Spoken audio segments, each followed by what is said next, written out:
नमस्कार दोस्तों। अगर आप आरआरबी ग्रुप डी 2025 की तैयारी कर रहे हैं और चाहते हैं कि आपका सिलेक्शन पक्का हो तो आप बिल्कुल सही जगह पर हैं। इस वीडियो में हम आपके लिए लेकर आए हैं आरआरबी ग्रुप डी के सबसे इम्पोर्टेंट एमसीक्यू जो बार बार एग्जाम्स में पूछे जाते हैं। तो वीडियो को ध्यान से देखें, हर सवाल को सॉल्व करें और अपनी प्रिपरेशन को एक लेवल ऊपर ले जाएं। चलिए शुरू करते हैं आज का पहला सवाल। पहला सवाल है, तृतीय आंग्ल मैसूर युद्ध किस संधि के परिणाम स्वरूप समाप्त हुआ था? ऑप्शन ए मंगलौर की संधि, ऑप्शन बी श्रीरंगपट्टनम की संधि, ऑप्शन सी इलाहाबाद की संधि, ऑप्शन डी सालबाई की संधि। इसका सही उत्तर हो जाएगा ऑप्शन बी श्रीरंगपट्टनम की संधि। 1792 ईस्वी में टीपू सुल्तान और अंग्रेजों के बीच तृतीय आंग्ल मैसूर युद्ध के बाद श्रीरंगपट्टनम की संधि हुई, जिससे युद्ध समाप्त हुआ था। अगला प्रश्न है, चिड़िया वाला युद्ध कब लड़ा गया था? चारों ऑप्शन में सही उत्तर हो जाएगा ऑप्शन सी 1806 ईस्वी। दोस्तों, यह युद्ध 1806 ईस्वी में लड़ा गया था। यह ब्रिटिश सत्ता के विरुद्ध एक स्थानीय संघर्ष था। अगला प्रश्न है, टीपू सुल्तान की राजधानी कहाँ थी? तो टीपू सुल्तान की राजधानी श्रीरंगपट्टनम थी, जहां उसने आधुनिक शासन व्यवस्था स्थापित की थी। अगला प्रश्न है, टीपू सुल्तान निम्न में से किसका पुत्र था? हैदर अली, बहादुर शाह, शाह आलम द्वितीय, मुराद अली। सही उत्तर हो जाएगा ऑप्शन ए हैदर अली। टीपू सुल्तान मैसूर के शासक हैदर अली का पुत्र था। अगला प्रश्न है, किस शासक ने विदेशों में आधुनिक प्रकार के दूतावास स्थापित किए थे? टीपू सुल्तान, औरंगजेब, अकबर, बहादुर शाह। सही उत्तर हो जाएगा ऑप्शन ए टीपू सुल्तान। टीपू सुल्तान ने फ्रांस, तुर्की और ईरान जैसे देशों में दूतावास भेजे। यह भारत के पहले आधुनिक कूटनीतिक प्रयास थे। अगला प्रश्न है, द्वितीय आंग्ल मैसूर युद्ध किस संधि के तहत समाप्त हुआ? सही उत्तर हो जाएगा ऑप्शन ए मंगलौर की संधि। 1784 में मंगलौर की संधि के साथ द्वितीय आंग्ल मैसूर युद्ध समाप्त हुआ था। अगला प्रश्न है, टीपू सुल्तान का गृह महल कौन सा था? लाल किला, दरिया दौलत बाग, गोल गुम्बज, फतेहपुर सीकरी। सही उत्तर हो जाएगा ऑप्शन बी दरिया दौलत बाग। श्रीरंगपट्टनम में स्थित है, जो टीपू सुल्तान का ग्रीष्मकालीन महल कहलाता है। अगला प्रश्न है, बक्सर का युद्ध कब और किन के बीच लड़ा गया था? 1764 में मीर कासिम व अंग्रेजों के बीच, 1757 में सिराजुद्दौला व अंग्रेजों के बीच, 1857 में सिपाहियों व अंग्रेजों के बीच, या फिर 1780 में हैदर अली व अंग्रेजों के बीच। तो सही उत्तर हो जाएगा ऑप्शन ए 1764 में मीर कासिम व अंग्रेजों के बीच। दोस्तों, 1764 में बक्सर का युद्ध मीर कासिम, शुजाउद्दौला और शाह आलम द्वितीय और अंग्रेजों के बीच हुआ था। अगला प्रश्न है, स्वर्ण मंदिर किस झील के किनारे स्थित है? पुष्कर झील, डल झील, अमृत सरोवर, राणा सागर। सही उत्तर हो जाएगा ऑप्शन सी अमृत सरोवर। अगला प्रश्न है, महाराजा जय सिंह द्वितीय ने कितने शहरों में जंतर मंतर बनवाए थे? तीन, पाँच, चार, छः। सही उत्तर हो जाएगा ऑप्शन सी पाँच। जयपुर, दिल्ली, उज्जैन, मथुरा और वाराणसी। कुल 5 शहरों में जंतर मंतर का निर्माण हुआ था।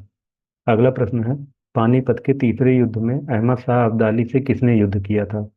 पेशवा बालाजी बाजीराव, सदाशिवराव भाऊ, शिवाजी, टीपू सुल्तान। सही उत्तर हो जाएगा ऑप्शन बी सदाशिवराव भाऊ।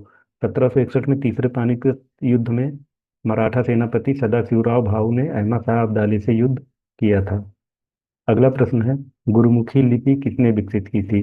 गुरु अर्जुन देव, गुरु अंगद देव, गुरु नानक देव, गुरु गोविंद सिंह। सही उत्तर हो जाएगा ऑप्शन बी गुरु अंगद देव। गुरु अंगद देव ने पंजाबी भाषा के लिए गुरुमुखी लिपि विकसित की थी। अगला प्रश्न है, आदि ग्रंथ किसने संकलित किया था? गुरु नानक देव, गुरु अर्जुन देव, गुरु गोविंद सिंह, गुरु तेग बहादुर। सही उत्तर हो जाएगा ऑप्शन बी गुरु अर्जुन देव। गुरु अर्जुन देव ने सिखों के पवित्र ग्रंथ आदि ग्रंथ का संकलन किया था। अगला प्रश्न है, गुरु गोविंद सिंह का जन्म स्थान कहाँ था? अमृतसर, पटना, आनंदपुर साहिब, लुधियाना। सही उत्तर हो जाएगा ऑप्शन बी पटना। गुरु गोविंद सिंह का जन्म 1666 ईस्वी में पटना साहिब, जो कि बिहार में स्थित है, वहाँ हुआ था। अगला प्रश्न है, खालसा पंथ की स्थापना किसने की थी? गुरु अर्जुन देव, गुरु गोविंद सिंह, गुरु नानक देव, गुरु हरगोविंद। सही उत्तर हो जाएगा ऑप्शन बी गुरु गोविंद सिंह। 1699 ईस्वी में आनंदपुर साहिब में गुरु गोविंद सिंह ने खालसा पंथ की स्थापना की थी। अगला प्रश्न है, शिवाजी के जीवन की प्रारंभिक कार्यस्थली कहाँ थी? पुणे, रायगढ़, सतारा, कोल्हापुर। सही उत्तर हो जाएगा ऑप्शन ए पुणे। शिवाजी का प्रारंभिक कार्यक्षेत्र पुणे के आसपास का क्षेत्र था। अगला प्रश्न है, छत्रपति शिवाजी की माता का नाम क्या था? जीजाबाई, ताराबाई, राधाबाई, पुतलाबाई। सही उत्तर हो जाएगा ऑप्शन ए जीजाबाई। जीजाबाई शिवाजी की माता थी जिन्होंने उन्हें राष्ट्र प्रेम और नीति का पाठ पढ़ाया था। अगला प्रश्न है, शिवाजी के साम्राज्य की राजधानी कौन थी? पुणे, रायगढ़, दिल्ली, सतारा। सही उत्तर हो जाएगा ऑप्शन बी रायगढ़।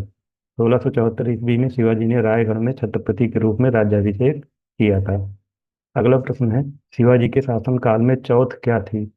एक, कर व्यवस्था, सैनिक कर, व्यापार शुल्क, दंड कर। सही उत्तर हो जाएगा ऑप्शन ए कर व्यवस्था।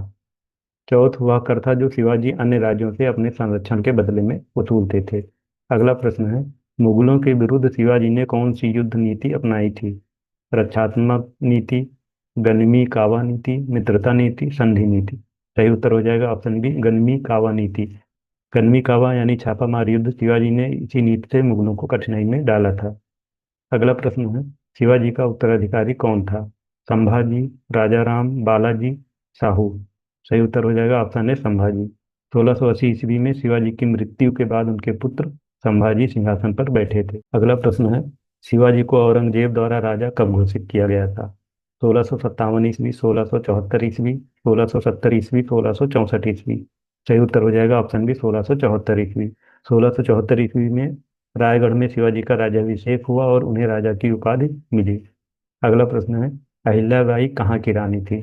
जयपुर, इंदौर, नागपुर या ग्वालियर। तो सही उत्तर हो जाएगा ऑप्शन बी इंदौर। अहिल्याबाई होलकर इंदौर राज्य की एक प्रसिद्ध रानी थी। अगला प्रश्न है, आंग्ल मराठा युद्ध में मराठों की हार का कारण क्या था? संगठन की कमी, सैनिक बल की कमी, अंग्रेजों की नीति, उपरोक्त सभी। तो दोस्तों इस प्रश्न का सही उत्तर हो जाएगा ऑप्शन डी उपरोक्त सभी। मराठों की हार का कारण संगठनहीनता, नेतृत्व की कमी और अंग्रेजों की चालाकी थी।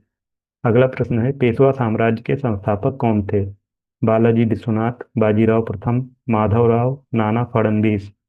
सही उत्तर हो जाएगा ऑप्शन ए बालाजी विश्वनाथ।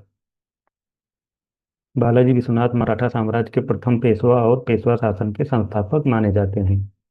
अगला प्रश्न है, सिखों के नौवें गुरु गुरु कौन थे?